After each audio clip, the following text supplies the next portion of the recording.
Bom dia, igreja. Graça e paz. Tem uma palavra aqui. Deixa eu só ver onde que ela está. Eu acho ela muito interessante. Lucas 24, versículo de número 13. Essa vai ser fácil para o Bispo Pinaldo. Caminho de Emaús. Lucas 24, versículo 13.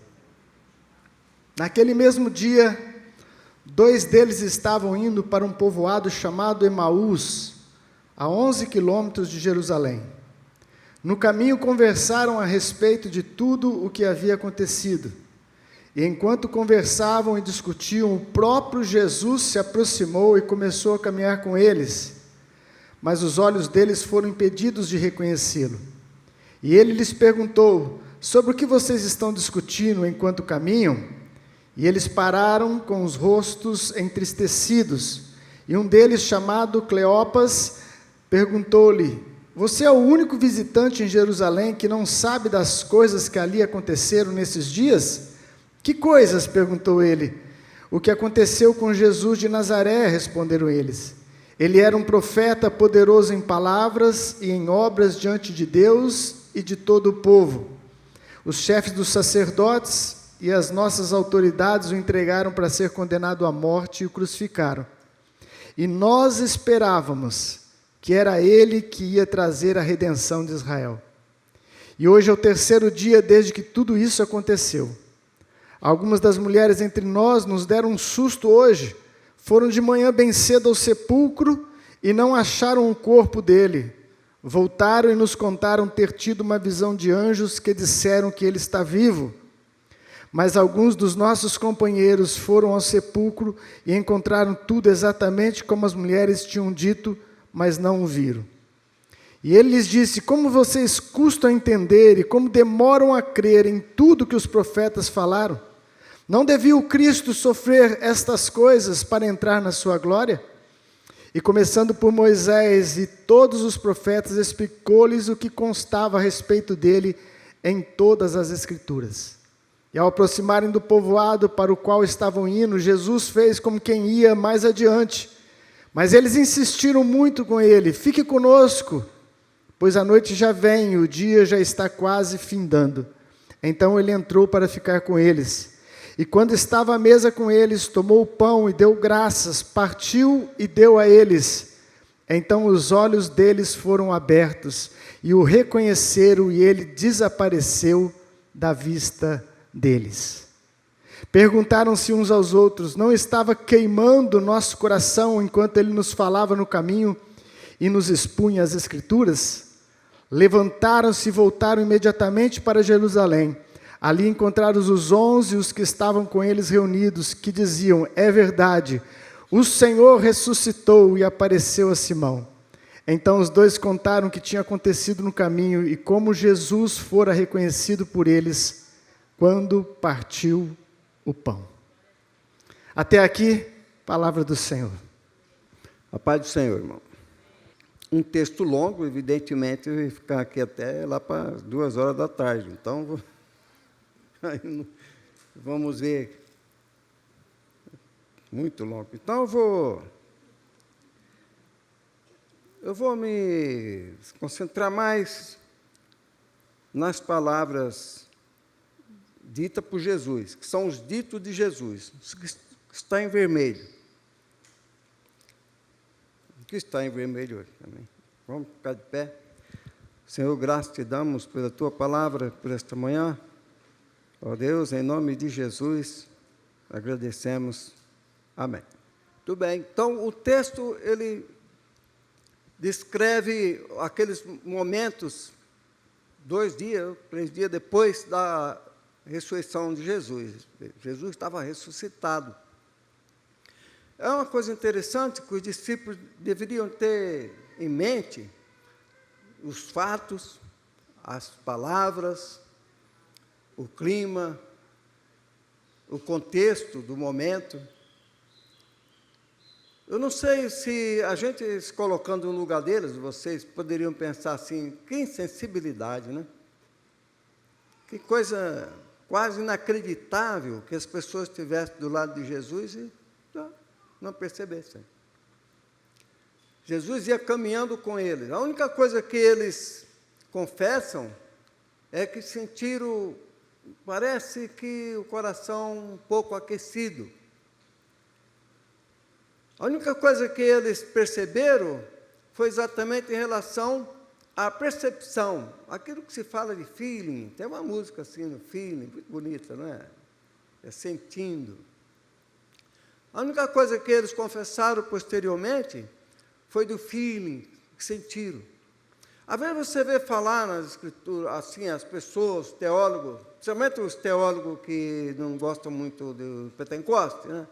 Então eles falam que não tem nada de emoção, que não é, a palavra não é emotiva, os pentecostais são muito emotivos, e que choram, e que bate palma, e que essa emoção não se coaduna com a verdadeira natureza do discipulado, que não precisa ter emoção, e criticam. Tem vários famosos, tem Bíblias escritas por famosos, com notas sobre as emoções, atribuindo isso tudo ao fator humano, e tem uma Bíblia que até faz uma condenação severa de Mark Arthur, que era coisa lá do culto de Célia, de Cibele, que os coríntios eram muito emocionados, que os coríntios tinham muita emoção, e que não são os cristãos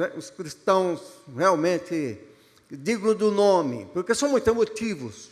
Os pentecostais são muito emotivos, então tem que ser muito, muito quieto, muito severo, muito quadrado, né? Mas ali você vê que a parte teológica eles ouviram. É uma história longa, porque Jesus deu para eles mais uma aula de teologia, mais uma aula da historicidade, mais relatos sobre a sua própria vida e sobre o que ele passou com eles mesmos. Não Cleófas, é claro, mas eles estavam tudo por ali. Jesus tinha muitos discípulos. Esse é um que a gente não fala muito, né? Ele não escreveu nada, nem uma linha, o Cleófas, né? Estava lá ele. Então, Jesus citou as Escrituras. Parece que Jesus começou com Moisés, igual Estevão.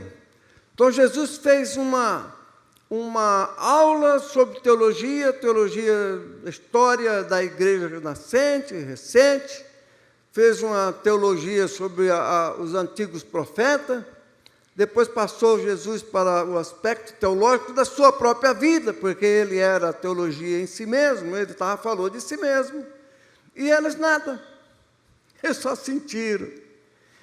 Também, se nós estivéssemos lá, às vezes você olha e julga, né? Diz assim, olha, que insensibilidade, né?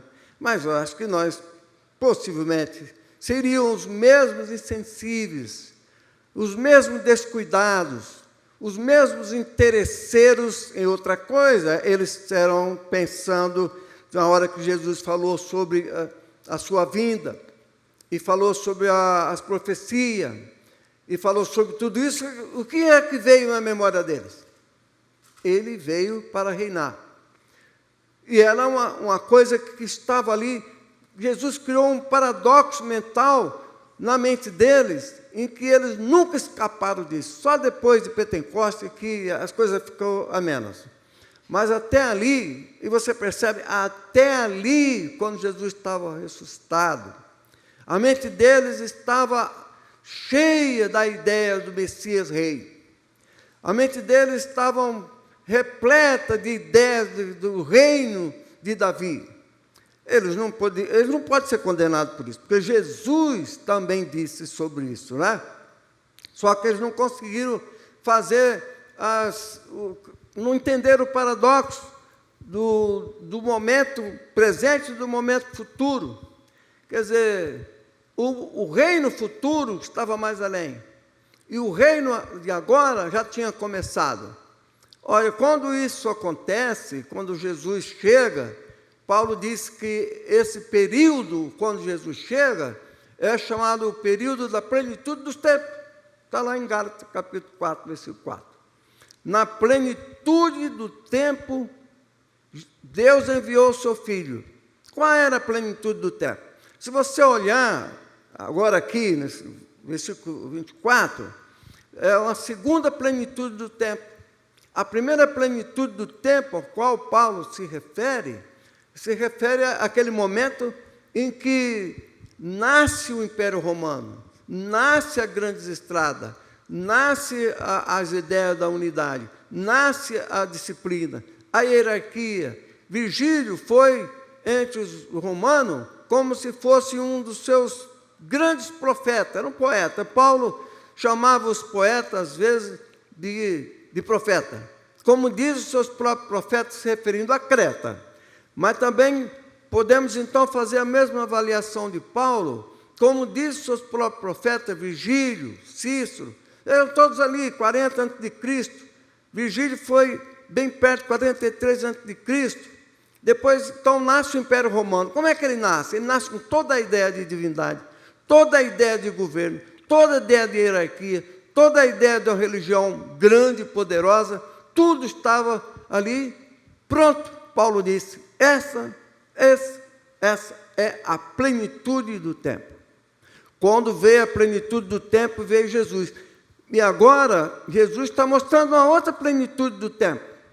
A plenitude do tempo no qual foi introduzido o reino do Messias.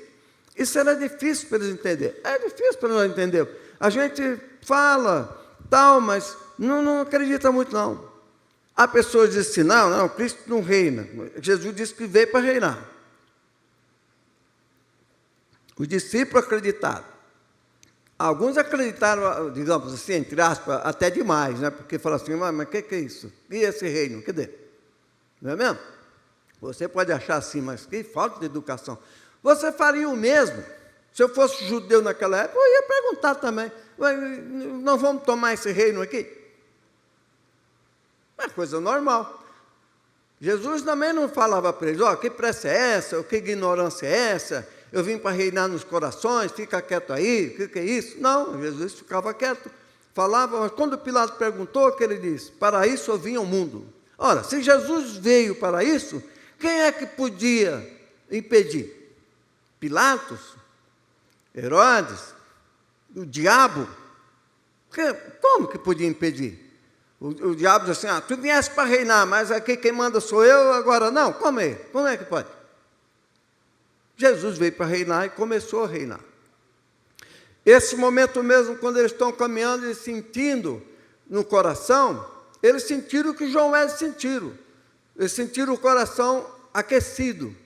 Talvez não tão estranhamente, porque eles sentiram, mas não sentiram como João Wesley, né? João Wesley, mesmo não tendo visto Jesus em pessoa, o coração dele ficou mais aquecido na questão da salvação do que eles aqui, na questão que estava ali do lado de Jesus, aqui encostado, andando ali, conversando no caminho de Emaús, conversando ali, e não perceberam.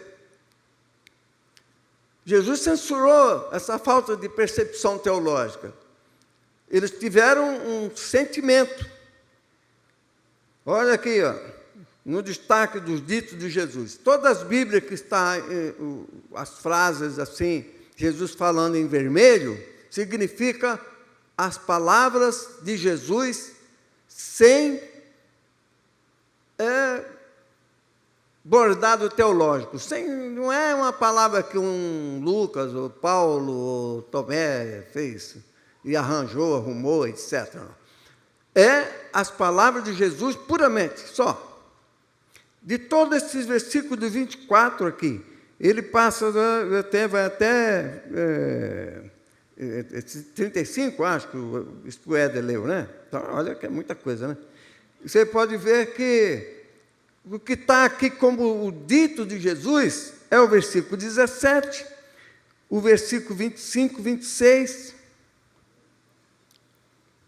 depois ele não leu, mas depois vem o 44, etc. Mas aqui, de onde foi lido, é o versículo 17, versículo 25 e o versículo 26. Todos os outros é matéria teológica de Lucas, histórico. Lucas era um historiador. Então, os outros versículos, olha só, todos os outros são notas históricas do historiador, doutor Lucas, médico que cuidou de Paulo. Ele veio lá, era um grego, loiro, olhos verdes, cabelo meio ruivo. Eu estou conhecendo ele. Túnica branca. Lucas era um fenômeno. Era um rapaz assim, inteligentíssimo, médico. E ele escreveu, Lucas.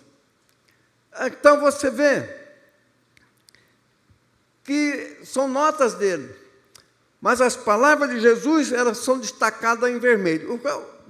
Chamado os ditos de Jesus, da fonte Kelly, que é um estudioso alemão que tinha esse nome, e fez uma seleção do que era separado de todo o que foi escrito nos Evangelhos, as palavras ditas por Jesus, fora os escritos dos escritores Mateus, Marcos, Lucas e João.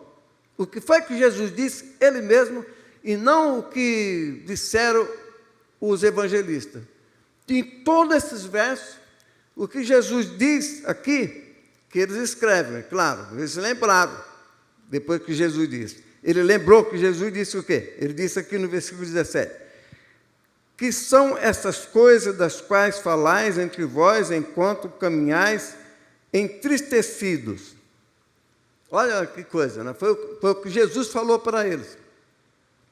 Eles iam conversando, irmão, mas entristecidos. Aí é estranho, mas não tão estranho assim. Você também estaria entristecido, eu estaria, todo mundo aqui estaria entristecido, por vários aspectos. O primeiro era a morte de Jesus. Você pensa que os discípulos ficaram, depois, vamos cantar aqui a morte de Jesus?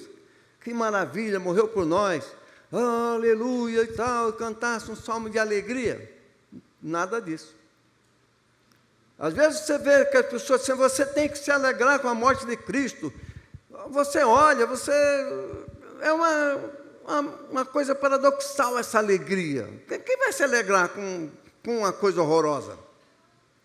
Com um horror? Como que pode? Vocês acham que João e Maria, mãe de Jesus, e Madalena estavam ao pé da cruz, cantando alegre e sorrindo? Que maravilha, ele morreu por nós, você acha? Estava não. Estavam todos tristes. E continuaram tristes.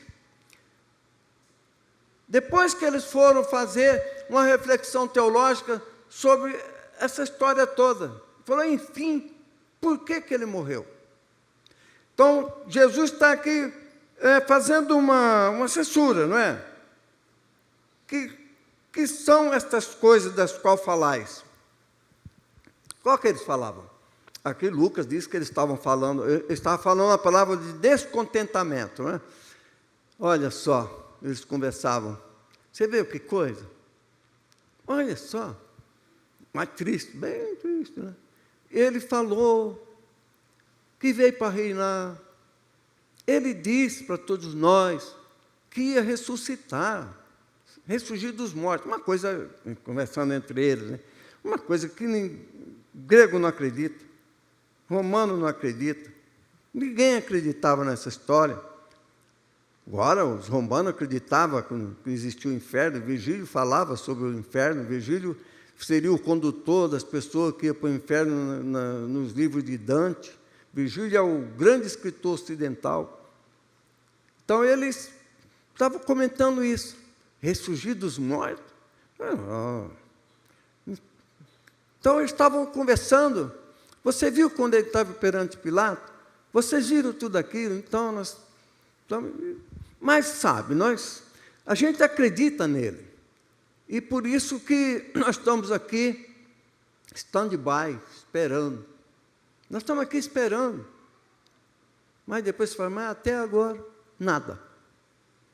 E isso aí trouxe tristeza. Eles estavam decepcionados com Jesus. Essa história era assim.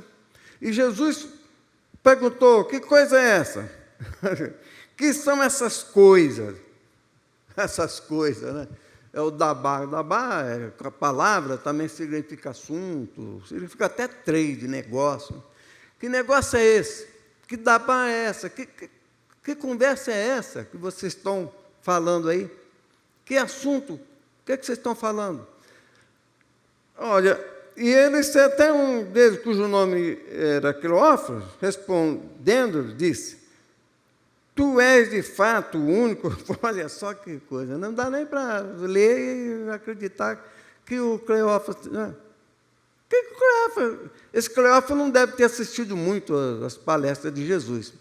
Mas os outros também estavam tudo fugidos, esconderam, trancaram a porta. Só tinha 2 corajosos, um homem e uma mulher. Ainda bem que tinha um homem junto, né? Senão ia ficar muito vergonhoso para nós. Tinha Madalena e João.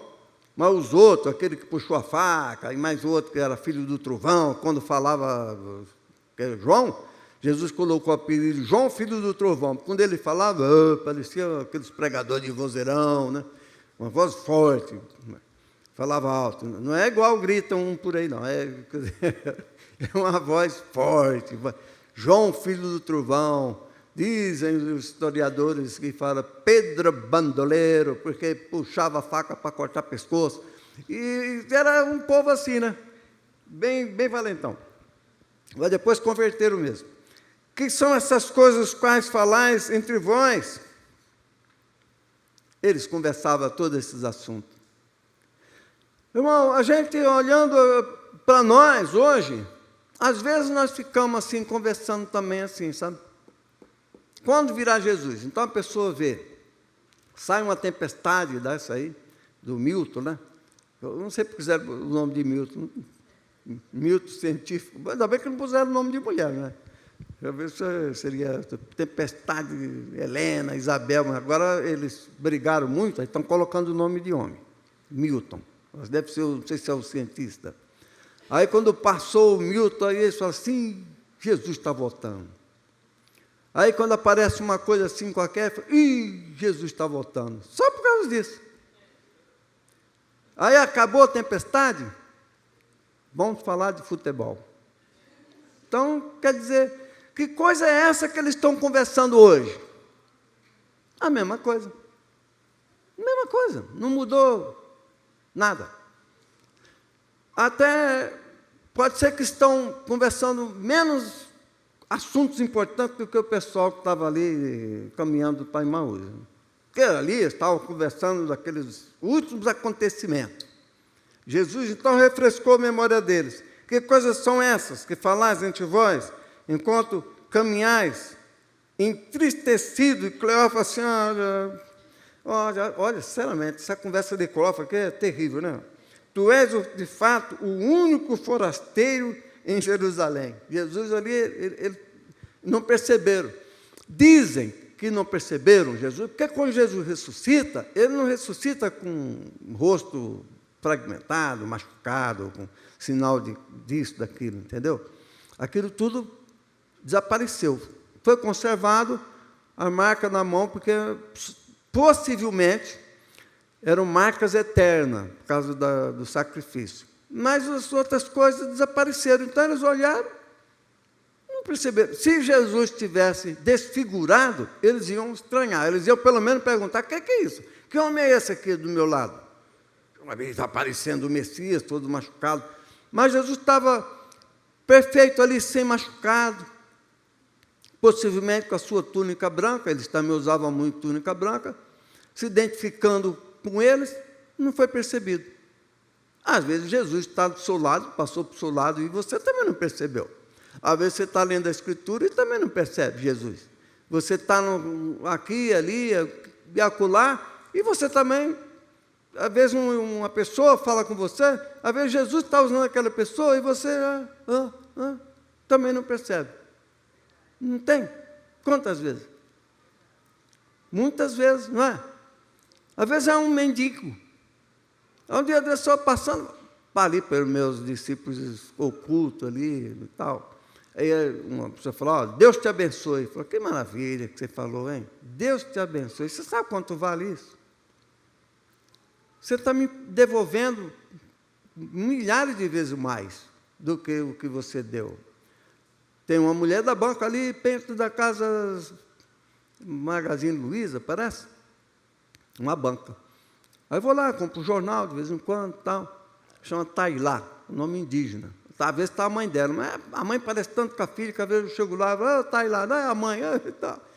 Aí depois eu dei o folheto e ela falou, Deus te abençoe, que bom essa mensagem. Falou, que bom, hein, você está me dizendo, Deus te abençoe. Que belo pagamento, né? Que bênção, não é? E você percebe. E aqui Jesus era um forasteiro. E tu não sabes das coisas que sucederam na cidade, né, nela, nesses dias? Quer dizer, eles acharam que quem estava ali do lado dele era um ignorante. Tu é o único que não sabe. O que vocês estão conversando? Todo mundo estava conversando sobre Jesus ali. Todo mundo. Porque eles confessaram, Cleófas, que todo mundo só se falava de Jesus naquele meio tempo, depois da ressurreição. Todo mundo falava. E ele disse isso. E então, falou que ia ressuscitar. E então, ele falou que vinha salvar todos nós. Salvar dos romanos, entendeu? Você acha que eles pensavam nos salvar dos pecados e ir para o céu? Eles não estavam pensando nisso. Eles já tinham, claro, quem estava ali com Jesus, já tinha subentendido que estava perdoado os pecados. Nem todo mundo que foi estar com Jesus, joelhou, beijou os pés, disse, perdoa meus pecados. Às vezes os crentes acham que só é crente quem vem aqui na frente, levanta a mão e diz assim, você aceita Jesus como seu único Salvador? Se a pessoa vir aqui na frente, você acha que ele vai dizer o quê? Não. Seria incrível, né? Alguém levantar a mão, você vem aqui à frente, e agora? Você veio aqui à frente. Você aceita Jesus como Salvador? A pessoa, não, eu vim aqui à frente, mas não aceito não. Como assim? É só vir. Quer dizer, esse pessoal, Cleófas, você nunca viu, não sabe que momento que ele se rendeu a Cristo. Tinha milhares de pessoas que tinham aceitado Jesus na perspectiva de Salvador, de que vinha reinar. Quando a pessoa acreditava que ele era o Messias, estava encerrado o assunto, irmão. Tu és o Messias, encerrou o assunto. Ele não tinha uma confissão que nem a igreja organizada faz. Confessa. Depois, na Idade Média, começou. Põe a mão para o Oriente. Rejeita os deuses do Oriente e tal, da Babilônia, etc. Depois, antes, não tinha isso. Quando eles se aproximavam de Jesus, se tornavam amigos, estava resolvido o negócio. Evidentemente, teve alguns momentos extraordinários de pessoas que tiveram um outro tipo de impacto, né? O Zaqueu, Nicodemos e tal. Mas esse, Cleófas e os outros que conversaram, que às vezes as pessoas dizem assim, você está vendo esse pessoal, que muita gente vem na igreja, são tantos. Mas esse povo lá, no primeiro século, estavam dizendo, crucificam todo mundo que foi curado, que foi salvo, e os discípulos secretos, e todos que foram curados, todos eles, os leprosos, todo mundo se juntou com Cleófas, aquele bando lá, de desocupado lá, de religioso, que não gostava de Jesus. Eles acham que eles tiveram argumento suficiente para juntar todo o povo e dizer crucificam. Você iria dizer crucificam? Mas nunca. Quem foi, irmão? São aqueles que ficaram na porta para fora, que não entravam na hora da reunião, que não gostavam de Jesus, que perseguiam o tempo todo. Aqueles lá foram mesmo. E outros que ganharam algum dinheiro lá, alguma coisa, eles foram dizer, crucificam. Então, eles resistem à multidão, mas não todo o povo. Como assim? Lázaro, todo mundo, Lázaro também estava lá, crucificam? Claro que não, eles estavam recolhidos, afetados. Muitos ficaram decepcionados, e esses aqui, eles estavam decepcionados. Tu não sabes o que sucedeu com ele nesses dias? E Jesus, então, faz uma recordação. Jesus disse, ele lhes perguntou, está em vermelho também, tem mais um, que coisas? Jesus perguntou, interessante isso, né? Jesus perguntou, ele falou, se tu não sabe, que coisas são essas? Tu não sabes o que aconteceu com Jesus? Eles tentaram explicar para Jesus, e Jesus disse, que coisas? Jesus estava falando para ele, o que é que você tem em mente sobre isso? Que dabar é esse? Que assunto é esse? Que logos é esse? Qual é o assunto? Explica para mim. Quer dizer, você crê no quê? Você crê em Jesus? O que significa isso? Você vive isso? Jesus disse, que coisas? E eles responderam, a respeito de Jesus de Nazaré, homem que era profeta. Olha, eles estavam aqui bem, né, melhorou. Poderoso em palavra e em obras diante de Deus e diante de todo o povo. Eles estavam bem por dentro daquela história ali. O que é estranho, que eles acreditavam nisso, mas como acreditavam em todos os profetas, que eram poderosos em palavra, mas morreu. Esse era o problema. Davi era poderoso em palavra, morreu. Jeremias morreu, Isaías morreu, todo mundo morreu. Então, isso aí não queria dizer muita coisa. Porque o principal estava ao lado deles, mas eles não perceberam. Uma coisa importante que isso nos ensina é ficar atento para perceber a presença de Deus. Essa semana agora eu coloquei sobre a percepção da presença de Deus no mundo. Então lá diz aqui na Bíblia que Deus Todo-Poderoso, seus decretos estão em todas as partes, provando a sua presença. O que significa? Que muitas coisas que sucedem no mundo, às vezes entre os pagãos, a presença dos estatutos de Deus está lá. Estava entre os tupis, os guarani, estava lá na época da plenitude dos tempos, com Vigílio, com Cícero, com todo aquele Império Romano. O Império Romano durou pouco, surgiu ali Júlio César, que era da família do Gênesis e Júlia, que era uma geração de deuses. Até isso Deus preparou. Os romanos acreditavam que era descendente divino, dos deuses, de Enéas, tipo dos gregos, etc. Eram poderosos, iam governar o mundo. Aí veio Jesus dizendo, há um só Deus. Então a história era assim. Estavam ali dizendo, então veja que essa percepção eles não tiveram, mas eles tinham a ideia. Ele tinha a história da letra já um pouco morta na mente. Porque como é que eles tinham essa ideia de poder, não é? Poderoso em palavras, sem obras, diante de Deus, diante de todo o povo, e acabou. Era uma decepção muito grande que eles estavam. Você fica olhando assim e reflete muito a posição do cidadão, do homem do século XXI. Eles estão do mesmo jeito, não estão diferentes. Eles falam do mesmo jeito, Jesus, poderoso, certo? Mas que, infelizmente, está morto. Nem mesmo a ressurreição é uma coisa levada muito a sério, que surgiu depois muitos grandes estudiosos que não permitem o sentimento, dizendo que será que Jesus ressuscitou? Depois perguntaram, será que existiu? Não é muito diferente disso daqui. E depois nem sequer o coração fica aquecido, né? Aí depois Jesus disse, ó insensatos. Eles contam aqui tudo na história do corpo e tal, e algumas mulheres, né, etc. Mas que a mulher viu Jesus, eles não acreditavam. Por que eles não acreditaram em Madalena? Porque achavam que ela era meio, né, esquizofrênica. Né? Vi Jesus, eles falaram, ó, quem viu Jesus? Madalena. Ninguém acreditava.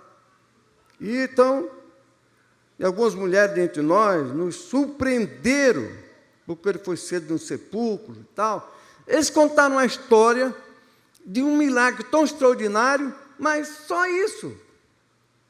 A única coisa que foi perceptível é quando Jesus adverte eles a respeito do sentimento. Jesus disse, Ó insensatos. Essa palavra insensato é a pessoa que não tem senso crítico, que não usa a razão. Veja que Jesus está apelando aqui para a questão racional. Ó insensato. Ó vocês que não usam inteligência. Vocês que não têm senso, não têm razão, não raciocina, não estuda, não reflete, não olha, não percebe, não tem inteligência emocional. É o caso aqui. E vocês, como é que vocês não entendem? Ó insensatos. E de coração, exatamente a fonte da inteligência emocional. Insensato de coração. Porque de intelecto, eles até que estavam mais ou menos, né? Contou toda a historinha também, o setor, tal. Mas Jesus percebeu que eles não tinham aquela percepção mais avançada. Porque a questão era o coração. Por isso que João Wesley diz que a verdadeira religião é a religião do coração, não da razão, não somente da lógica formal. Se P, então Q. Eles estavam fazendo todo o raciocínio lógico, bem feitinho, bonitinho, eles tirariam até um 10. Mas, de coração, eles estavam ruins de coração, insensato de coração, insensato e de coração duro. Foi uma dura advertência de Jesus. Vale para nós também, viu? Vale para nós também, porque, às vezes, a gente não atende a inteligência emocional. Você lê, vírgula, mais. Essa é a questão. Insensato de coração. Insensato, sem a razão. É estranho que Jesus liga aqui a razão e depois eles têm a emoção. Porque a emoção vem da racionalidade. É quando você entende, é que você sente. Agora, eles não entenderam. Quando Jesus fala isso, desperta a inteligência emocional deles, e eles então desconfiam que são mesmo muito lerdos. Por isso que, às vezes, nós somos lerdos para entender a presença de Deus.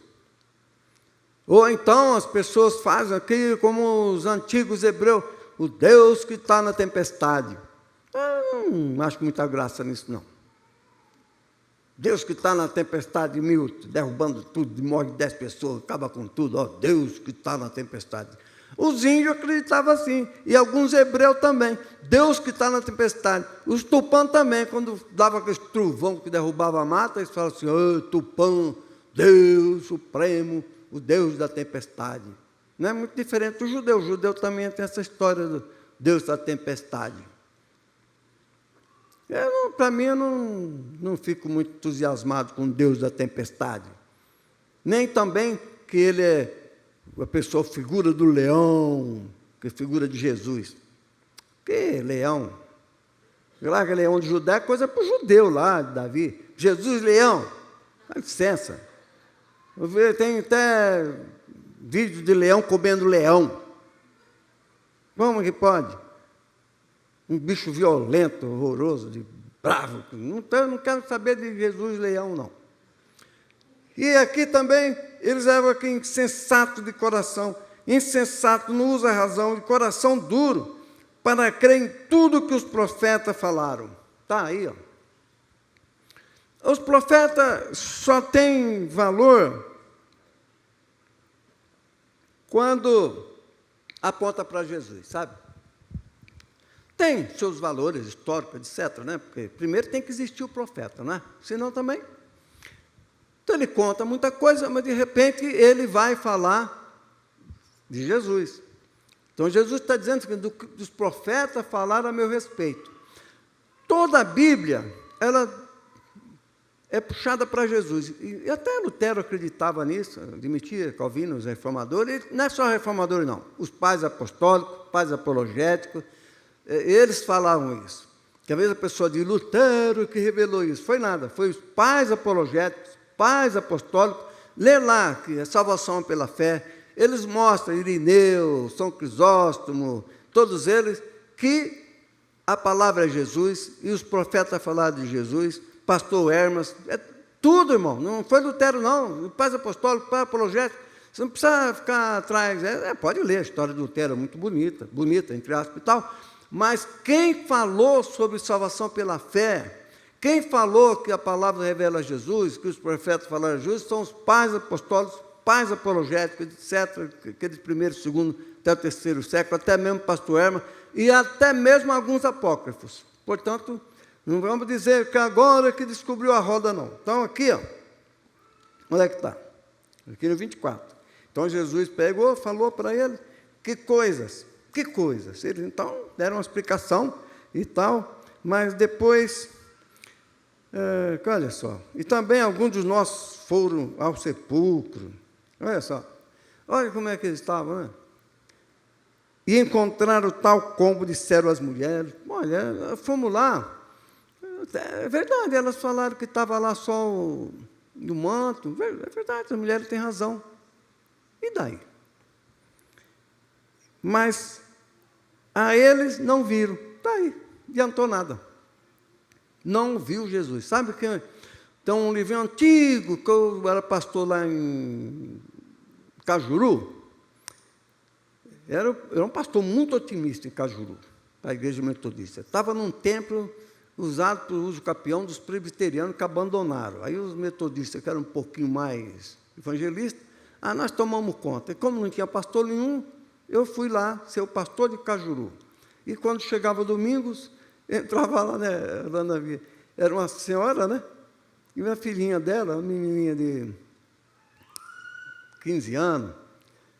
Mas eu era muito otimista, eu via lá uma multidão. E falava, e pregava, falava com ela, achava maravilha, dava Santa Ceia. Ia lá para dar Santa Ceia para 2, 3 pessoas, lá em Cajuru. Subia uma escadaria assim, num templozinho azul. E eu chegava lá, dava Santa Ceia, para mim, e estava mesmo cumprindo a ordem do bispo, né? E eu tenho que ir lá dar a ceia para 2 pessoas. E eu pagava gasolina, ainda tinha mais essa, sabe? Gasolina e tudo. Às vezes nem almoço, às vezes eu não tinha condição de convidar. Aí eu tinha um livrinho, às vezes ele aparece aí. Queremos ver a Jesus. Eu dei para ela. A menininha, para ela, para a avó, para a mãe, acho que era a avó dela. Queremos ver a Jesus. Então, aqui. Então, eles disseram assim, mas a ele não viram. Que, olha, isso aqui para Jesus foi, não precisa falar mais nada, né? Vocês confessaram que são mesmo ruins de teologia. Porque Jesus falou, a eles não viram. Olha só que incredulidade, irmão. Você pensa que foi somente assim, não viram, mas vai ver? Não. Isso aqui significava, falou que ia ressuscitar, as mulheres foram lá, etc. Nós fomos lá também, conferir, não viram. Jesus então respondeu para ele, ó insensatos. Aí veio a dura repreensão. Não estavam estas coisas dispostas para que o Cristo padecesse e entrasse na sua glória? E depois Jesus deu uma aula para se transformar ele em mestre em teologia, né? Um curso avançado de teologia. Foi um mestrado. Jesus falou, agora vocês fizeram a primeira parte, vou dar um curso de mestrado em teologia. E começando de Moisés, e passou pelos profetas, e tal, e etc. E foi. Depois, então, aí Jesus entrou lá, e toda aquela história. Aí eles dizem assim, quando Jesus diz, paz esteja convosco, sou eu, não temais. Aparecem os discípulos. Mas eles, agitados pelo medo, estavam aterrorizados porque acreditavam que viam um fantasma. Estava muito, muito difícil, né? Fantasma.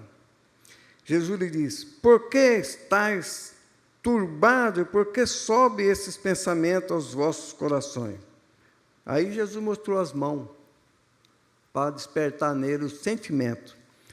E depois disso, é que ele diz assim, vocês não perceberam que nosso coração estava aquecido? A única coisa que eles tiveram foi o feeling, sentimento. Como é importante o sentimento. Jesus era uma pessoa emotiva também, viu, irmão? Essa história aí que esses teólogos falam, que Jesus era uma pessoa fria, dura, sim, senhor, não sei o quê, etc. Que nem aquele, né? Mas nem o centurião era tão assim. Jesus era uma pessoa emotiva. Ele ficou emocionado com as coisas. Ele falava, oh, que maravilha. Jesus chorou. Então, e aqui, aí que despertou neles o feeling, o sentimento. Portanto, quando você vê alguém dizer que religião não é sentimento, não é só sentimento, mas o sentimento faz parte. Como é que a pessoa vai ver que a salvação e dizer assim, fui salvo. Ele morreu pelos meus pecados. João 3,16. A verdadeira religião é visitar os pobres e dar esmola. É isso. Crer em Jesus é só pela fé, não é pelas obras. Obra é sentimento. O diabo também dá esmola. Já põe até o diabo fazendo bem, né? Caridoso. É isto. Religião é isso. É coisa séria. Não pode ser motivo.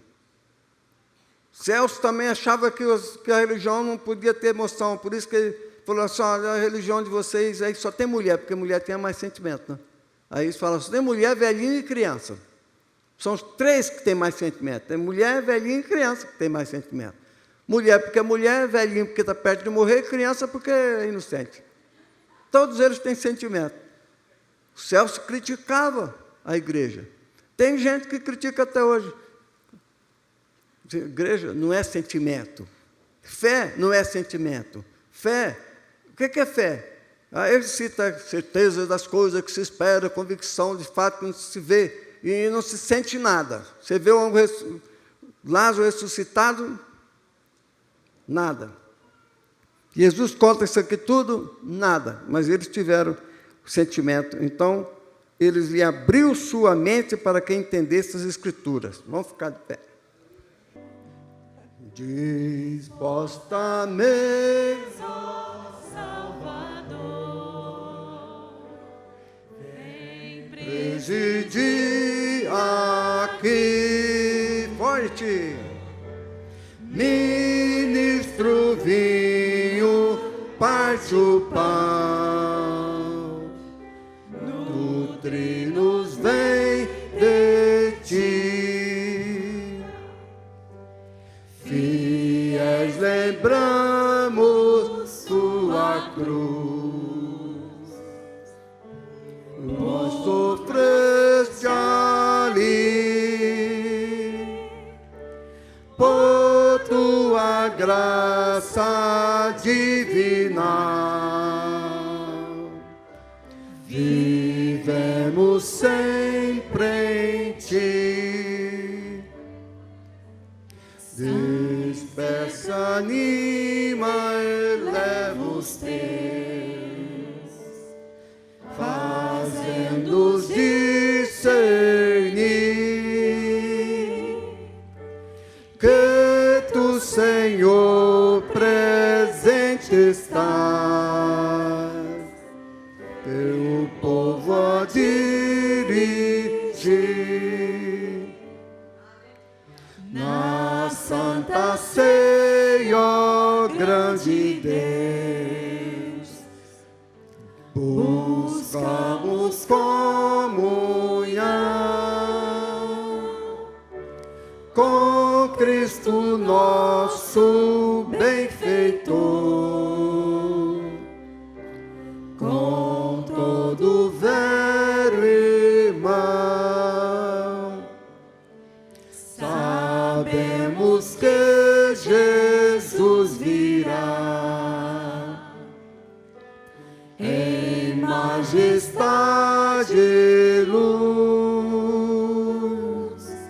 juiz supremo, eterno Rei. Ó, vem, Senhor Jesus.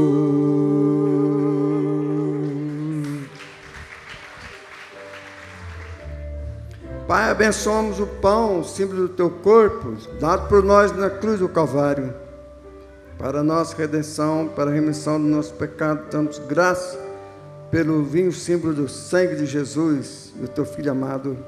Amém. Pega o pão, que é o símbolo do corpo de nosso Senhor Jesus Cristo, dado por nós. E ele partiu o pão. Comamos e sejamos agradecidos.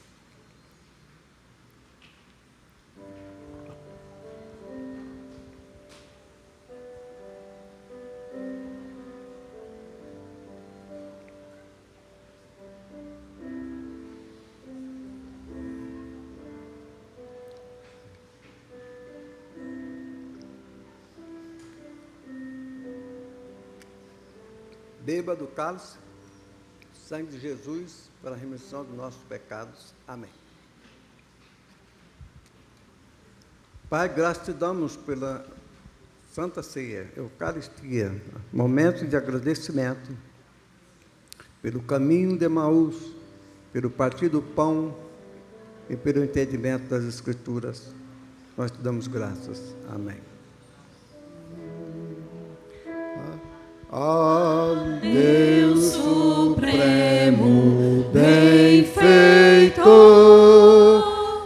a Deus o Filho, a Deus o Pai, a Deus Espírito, entoai, ó céus e terra, o seu louvor.